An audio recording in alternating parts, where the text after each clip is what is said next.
I was actually sent a topper by UniWigs, and this is a human hair topper. So when I got this, it was completely blonde. So I'm going to take you through the coloring process and how I got it to look like this. Okay, now to coloring. So I'm going to put a root in this, and it's going to be ash blonde, and I mix that with 10 vol developer. You'll need gloves, a brush, a rat tail comb, and some clips, and a water spray. The name of this topper is the Claire. It's 16 inches long and 130% density.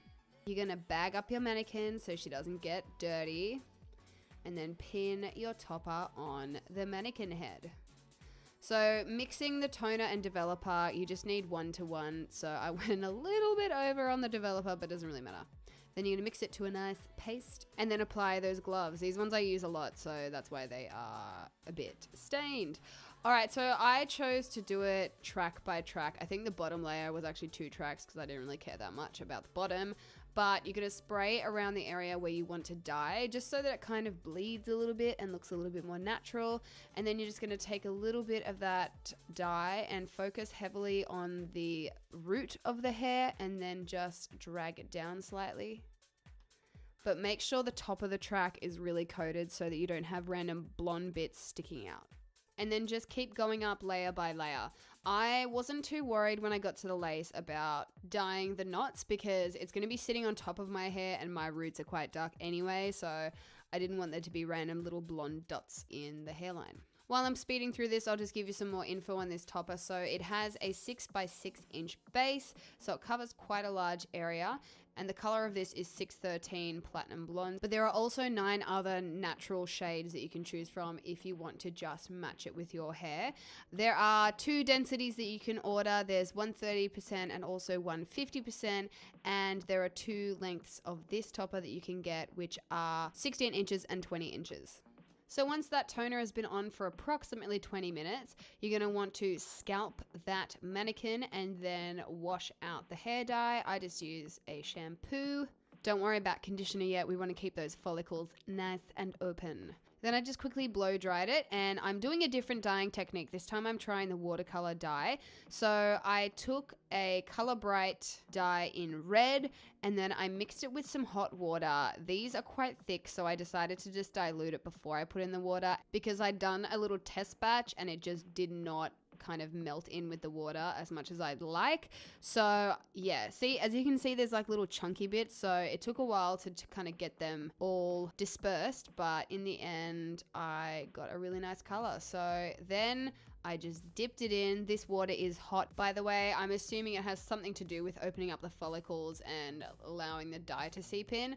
So I just kept dipping it in and out, just making sure that all of the hair was covered in the water. It dyed so quickly, I actually can't believe it. It was probably only 2 minutes and then it was done. So then I just put some conditioner in it and washed it out, and then gave it a quick comb through and popped it on the mannequin head so that it was easy to blow dry. Obviously make sure that you're using heat spray if you're using any heat on the hair because you don't want to ruin it immediately. But look at this color, oh my god. I couldn't believe how bright red it was. So this is just the root that's melted in with the red.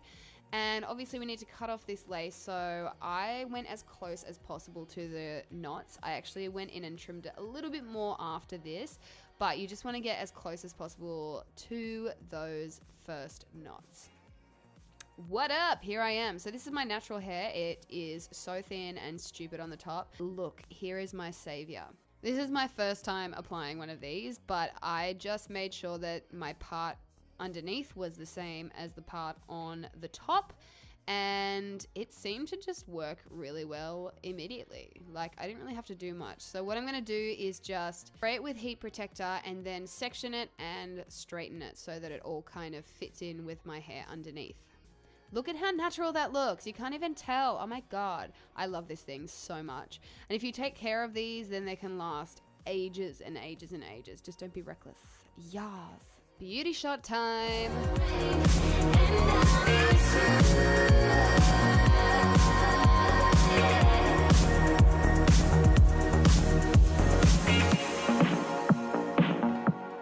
I would highly recommend this to anyone who's experiencing hair loss or has really thin hair and is really kind of self-conscious about it.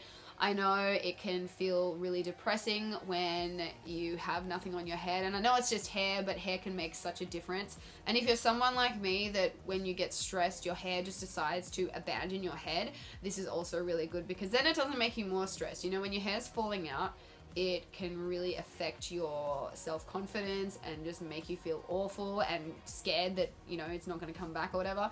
So this is really good because you can just put it on and you're like, yes, I'm sweet. And know that you can't see, you know, scalp through your hair and stuff. So I hope you guys have a wonderful week and I'll see you in my next video. Bye!